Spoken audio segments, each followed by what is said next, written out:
Yeah, so rebalancing is front and center. I've talked to Jim about that, and we followed through on that as well. So we do have momentum, and the reason that we have momentum is that I managed the largest surplus in the state's ever had in a budget, and we're allocating those dollars in a way that's helping across the board, not in silos, but across the board. $10 million was invested this year to help rebalance.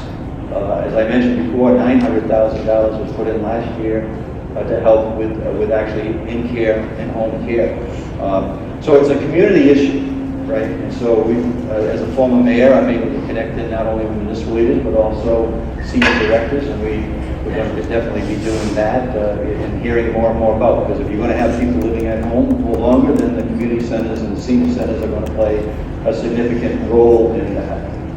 Aging Healthy in Rhode Island, Mary Ann Romano, we've talked to her as well, and we've put together, and we've been working over the last several weeks to put an executive order in for a master plan on aging, where you're going to bring in all the parties from the states, the local communities, as well as the nonprofits, to really speak to that issue.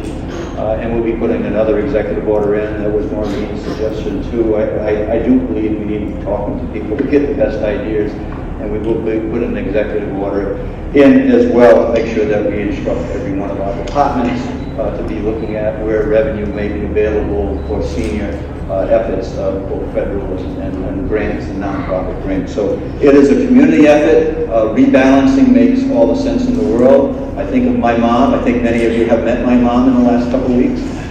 And so, yes, my mom does live with us. And we felt as though that was important when she was moving out of the house that she raised with 5 kids, and my dad died in '86, that we would actually be having my mom live with us so that the grandkids and my brothers and sisters can enjoy living with their grandmother, and I enjoy living with my mom and playing cards with her and so on.